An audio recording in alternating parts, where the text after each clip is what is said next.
1758 dulu bangunan Taman Sari ini punya 52 bangunan, luasnya itu ada 10,6 hektar. Tapi sekarang mohon maaf, tempat aja udah nggak ada karena udah banyak bangunan yang hancur karena udah kemakan usia. Dan zaman dulu di Taman Sari ini hanya dipakai dari Sultan Hamengkubuwono yang pertama sampai yang kedua aja. Yang ketiga sudah tidak menempati sini lagi karena udah pengelolaan Belanda. Makanya Taman Sari tidak pernah lagi dipakai buat tempat berwisata sampai sekarang. Dan di Taman Sari ini, bangunan Taman Sari ini masih mengandung unsur Hindu dan Buddha. Karena zaman dulu Sultan Hamengkubuwono yang pertama itu masih kerajaan Mataram, masih agama Hindu Buddha. Makanya unsur Hindu dan Buddha di Taman Sari itu sangat kental sekali. Karena zaman dulu Sultan Hamengkubuwono yang pertama sudah masuk beragama Islam, tapi masih menganut dan kebudayaan Hindu Buddha.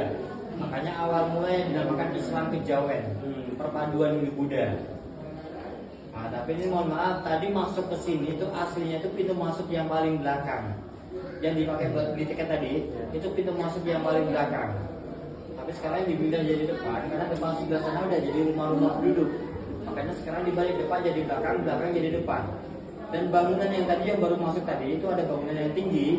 Itu bangunan itu yang dinamakan Gapura Panggung. Nah, Gapura Panggung itu zaman dulunya dipakai buat tempat sultan. Beliau naik ke atas itu melihat pemandangan sekitar kebun, sama melihat para putri-putri yang sedang menari di tengah-tengah. Nah, baru masuk tempat bangunan, ada bangunan yang di kanan kiri. Itu bangunan itu ada 4 bangunan yang dinamakan Gedong Sekawan. Gedong itu gedung, Sekawan itu sekat. Karena bagiannya itu kembar kanan kirinya. Nah, dulu di dalamnya itu dipakai buat tempat pengirian musik gamelan. Dan ini kita baru masuk ke tempat pemandian. Bapak juga, aku juga baca petunjuk tentang tempat ini di dekat tempat tiket, katanya tertulis ini merupakan tempat di mana ini keluarga kaya bakalan mendapatkan pada Tuhan. Berarti tempat ini kayak tempat ibadah gitu ya? Yang di mana? Yang itu loh, papan petunjuk di dekat tempat tiket itu aku baca tentang tempat ini. Kalau makanya saya belum jelaskan semuanya. Iya. Nah, karena tempat beribadah itu bukan di sini. Masih ada tempat bangunan lagi, tapi kita nggak bisa begitu. Kita hanya bisa lihat dari samping. Nah, ini kan kita baru masuk ke satu bangunan. Nah, jadi istilahnya kalau dilihat dari papan petunjuk itu hanya peta aja, karena petanya dulu kan ada 52 bangunan, tapi bangunannya semuanya udah banyak yang hancur karena udah kemakan usia. Dan ini kita masuk ke tempat kolam pemandian. Kolam pemandian ini zaman dulunya bukan dinamakan dengan kolam pemandian, tapi mohon maaf, zaman dulu dinamakan umbul. Umbul itu sumber mata air.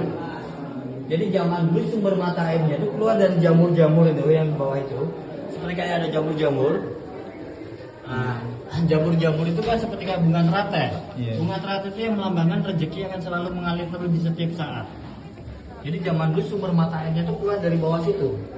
Dan di bawahnya ini bukan cor-coran seperti kayak gitu, tapi mohon maaf, zaman dulunya masih pakai pasir sama batu kali. Dan zaman dulu para putri-putri itu bukan berenang tapi berendam. Nah, ini kan ada 3 kolam. Dulu yang di belakang sebelah sana dipakai buat mandi para putri-putri yang masih kecil, masih anak-anak.